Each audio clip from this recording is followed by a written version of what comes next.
Niin oikein hyvää iltaa kuahtoon ja tässä ollaan nyt Motorola Moto E20 parissa. Ei mua haittaa, että tässä on värinen hälytys ja sitten toi kun soittaa hänien tässä ei soittu tuo kaiutin jo paskana.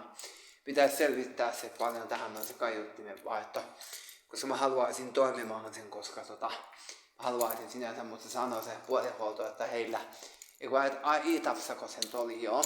Ja sanoi, että heillä ei löydy varaosana sitä, eli heidän pitäisi tilata sitä, että heillä ei suoraan ole varastolla, mutta he sanoi, että yhdellä tukkurilla heillä löytyisi sitä varaosaa, mutta he sanoi, että suoraan liikkeestä sitä ei löydy, että he sanoi suoraan, että heillä ei ole tukkurilla sitä, että tää on tukkurilla, mutta ei suoraan myymässä, niin semmonen juttu oli, että se raha, mikä mulle tulee, se on 7. päivä.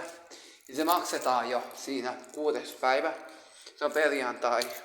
Kato, kun viikonloppuna ei ole pankit auki ja rahamaksuliikennettä, kun ne viikonloppu osalta ole minkäänlaista, niin se raha maksetaan jo sitten silloin tosiaan, silloin 6. päivä. Se on aina näissä kuukausirahoissa, että jos se on se 7. päivä viikonloppu, niin se maksetaan jo silloin edeltävänä arkipäivänä.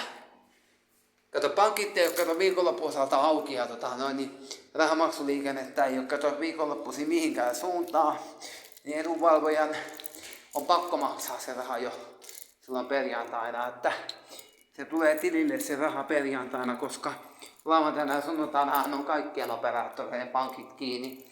Ei pankkiin pääse kato viikonloppuna. Ja kaikkien oli se nyt oma SP, Säästöpankki, OP-pankki, S-pankki, kaikki on kato kiinni.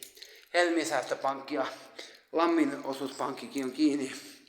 Ei ne ole kato auki viikonloppuna, niin edunvalvoja joutuu sen rahan jo maksamaan. Tai se on laitettu silleen sinne automaattisuoritukseen, eli se maksetaan automaattisesti.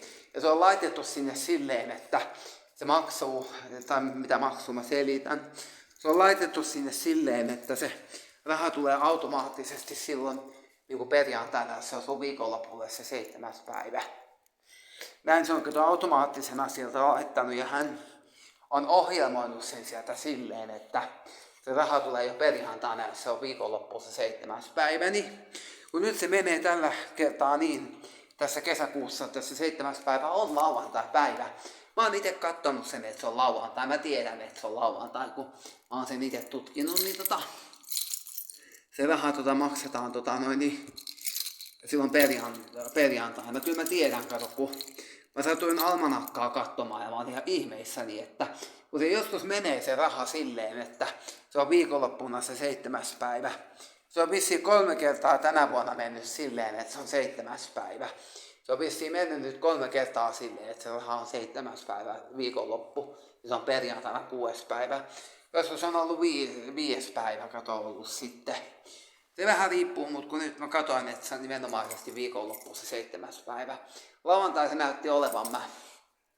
Tänään allakkaa katoin ja hämmästyin kyllä, että miten se osuu viikonloppulle se 7. päivä. Mutta kyllä se uskoa täytyy, kun niin se vaan on. Moi moi.